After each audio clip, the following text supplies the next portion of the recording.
Coucou tout le monde.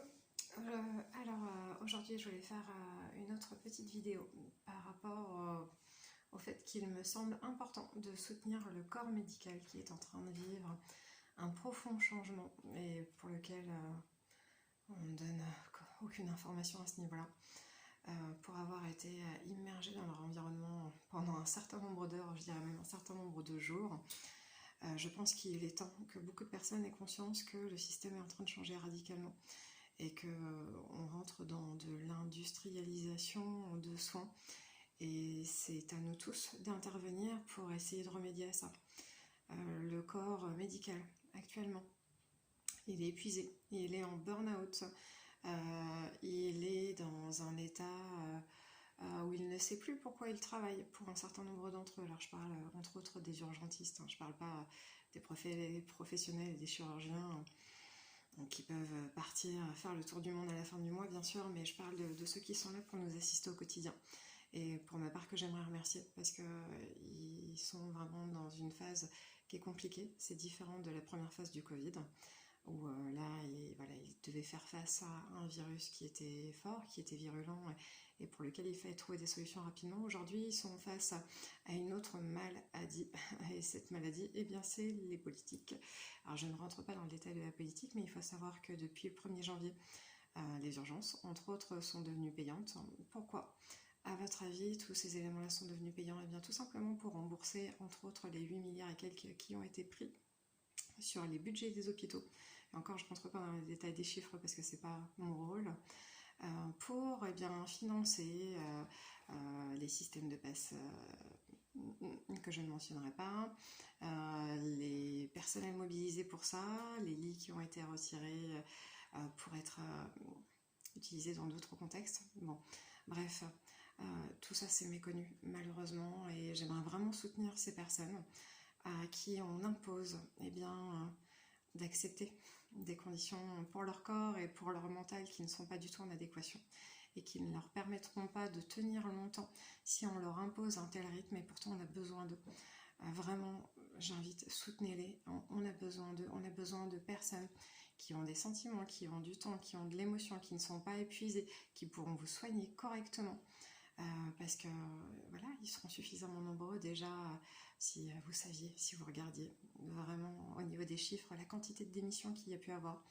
Alors, vous allez dans des services, vous verrez qu'il y a énormément de contractuels qui pataugent parce qu'ils ne doivent pas lier à des personnes qui avaient la connaissance et qui du coup font des erreurs médicales. Et oui, il y en a énormément d'erreurs médicales actuellement parce que les personnes n'ont pas le temps d'être formées et on ne peut pas les en blâmer. Voilà, on ne peut pas prendre des responsabilités du jour au lendemain sans avoir un minimum de base. J'aimerais vraiment inviter le corps médical aussi à parler de tout ça, à expliquer avec un peu plus de clarté à la population ce qui se passe, les complexités, les logiciels, le fait que vous passiez plus de temps à faire de l'administratif qu'à avoir du temps à être auprès des patients. Parce qu'on vous l'impose, le fait qu'on vous impose aussi des produits que vous ne voulez pas pour pouvoir continuer de travailler.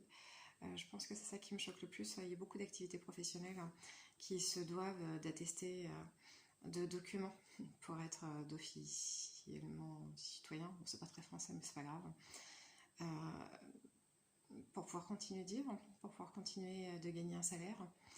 Et là, on se dit, dans quel monde sommes-nous rentrés? Alors voilà, je ne veux pas trop m'étendre sur ce qui est mis en place, mais vraiment, surtout si vous avez des contextes où vous avez des besoins médicaux, hospitaliers, soyez tolérants avec eux, parce que vous ne connaissez pas cet envers du décor, que j'ai pu découvrir au travers de nombreuses heures.